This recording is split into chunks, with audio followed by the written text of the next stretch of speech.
بسم اللہ الرحمن الرحیم۔ ایک مرتبہ نبی کریم صلی اللہ علیہ وآلہ وسلم نے صحابہ کرام رضی اللہ تعالی عنہم اجمعین کو حکم دیا کہ وہ جہاد کی تیاری کریں۔ مدینہ کے ہر گھر میں جہاد کی تیاریاں زور پر تھیں۔ ایک گھر میں ایک صحابیہ اپنے معصوم بچے کو گود میں لیے زار و قطار رو رہی تھی۔ اس کے خاوند پہلے کسی جہاد میں شہید ہو گئے تھے۔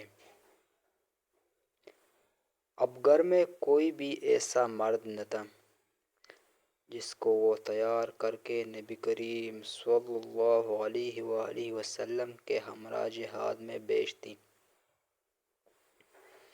جب بہت دیر تک روتی رہی اور طبیعت بھر آئی تو اپنے معصوم بیٹے کو سینے سے لگایا اور مسجد نبوی صلی اللہ علیہ وآلہ وسلم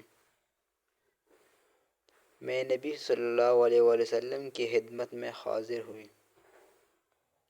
اپنے بیٹے کو نبی علیہ السلام کی گود میں ڈال کر کہا، اے اللہ کے رسول، میرے بیٹے کو جہاد کے لیے قبول فرمائے۔ نبی کریم صلی اللہ علیہ وآلہ وسلم نے حیران ہو کر فرمایا، یہ معصوم بچہ جہاد میں کیسے جا سکتا ہے؟ وہ رو کر کہنے لگے کہ میرے گھر میں کوئی بڑا مرد نہیں ہے کہ جس کو بیچ سکوں، آپ اسی کو قبول فرما لیں۔ آپ صلی اللہ علیہ وآلہ وسلم نے فرمایا، یہ بچہ کیسے جہاد کرے گا؟ وہ صحابیہ کہنے لگی کہ میرے اس بچے کو کسی ایسے مجاہد کے حوالے کر دیجیے جس کے ہاتھ میں ڈال نہ ہو، تاکہ جب وہ مجاہد کفار کے مقابلے کے لیے جائے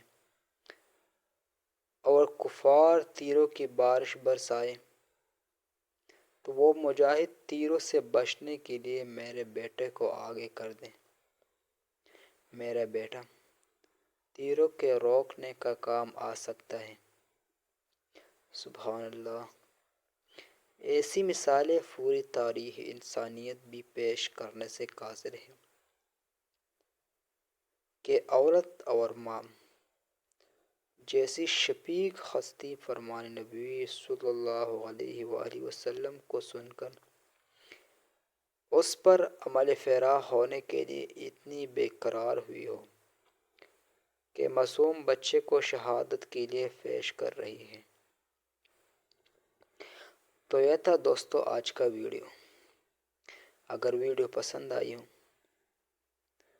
تو مہربانی کر کے ویڈیو کو لائک کریں، اور اگر چینل پر نئے ہوں تو چینل کو ضرور سبسکرائب کریں۔ وما علینا الا البلاغ۔ صدق اللہ المولانا العظیم۔